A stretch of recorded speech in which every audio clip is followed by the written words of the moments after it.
देखो, total fertiliser, seed, pesticide में हम 40 फर्मों को अब तक देख चुके हैं, जिसमें 20-22 को हमने सीज भी कर दिया। सबके सैंपल ले लिए और सैंपलों की जांच हो रही है, क्योंकि थोड़ा टाइम लगता है। और किशनगढ़ में हमने 20 एफआईआर दर्ज करवाई है, EC act plus forgery plus हमारा ये फूड कंट्रोल ऑर्डर में हमने कराया है। गंगानगर में भी आप गए, जयपुर में भी छापेमार कार्रवाई करी।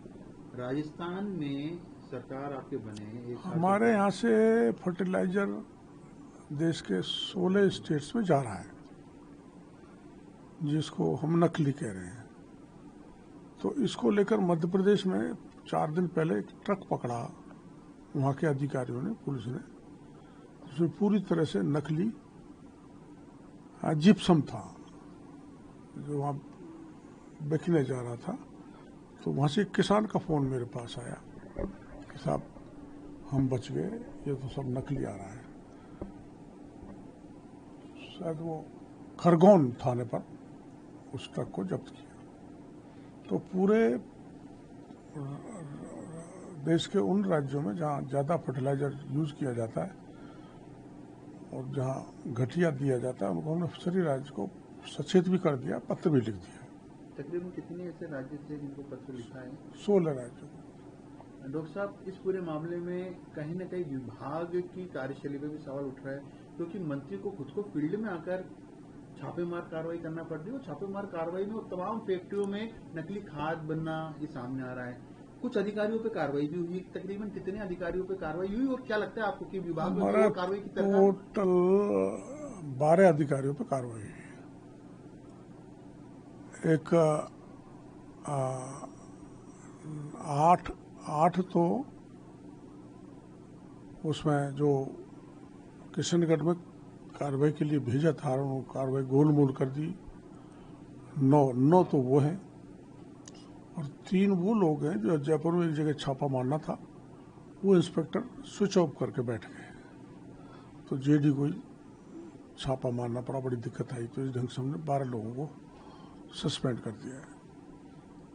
क्या आपको लगता है कि अभी भी आमूलचूल परिवर्तन की आवश्यकता है? क्योंकि कहीं ना कहीं बिना विभाग के अधिकारियों की श्रेय पर इस प्रकार की चीजें राजस्थान में नहीं चल सकती। नकली खाद बन रही है, मंत्री खुद फील्ड में आकर उसको पकड़ रहा है, तो अधिकारी क्या सो रहे हैं?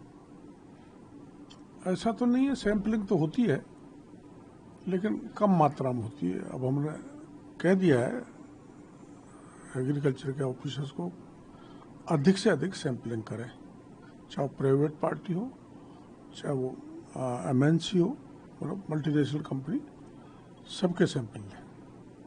दुखांती का अहमदाबाद में हुई, प्लेन क्रैश हुआ, 14 लोग राजस्थान के भी मारे गए। आप चूंकि आपदा राहत मिलती है? नहीं, ये दरअसल में आपदा नहीं है। नेचुरल कैलेमिटी अलग चीज़ होती है, लेकिन हमारी सबकी सामूहिक जिम्मेदारी बनती है। ज़्यादा से ज़्यादा केंद्र भी पीड़ित परिवारों को मदद कर रहे हैं और हमारे यहाँ भी हम मदद करेंगे। अब एक तो ऐसी घटना है जिसको बड़े दर्दनाक, ऐसा कभी देखा नहीं कि पूरे के पूरे यात्री मर जाएं। तो इससे तो पूरा देश परेशान है, पूरे देश की जनता बहुत इसको दुख महसूस कर रही है। अब ये एक ऐसी अनहोनी थी जो हो गई। अब ये तो देखना डीजीसीए को है, सुरक्षा के, क्योंकि इतनी बड़ी संख्या में लोगों का मर जाना डीजीसीए के लिए एक चुनौती है। इसलिए मैं डीजीसीए से भी कहूँगा कि ऐसे घटनाओं की पुनरावृत्ति नहीं हो। उस दृष्टि से सुरक्षा व्यवस्था, कोई भी टेक्निकल जैसे ब्लैक बॉक्स आएगा उससे क्या चीज़ निकलेगी, पर ये होना नहीं चाहिए।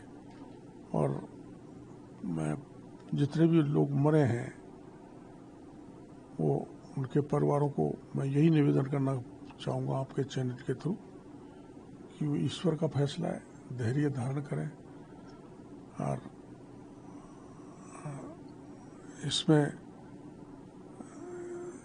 ज़्यादा कई बार कई परिवारों में तनावपूर्ण स्थिति होती है, सहन नहीं कर पाते तो उस तनाव के कारण कई बीमारियां भी हो जाती हैं।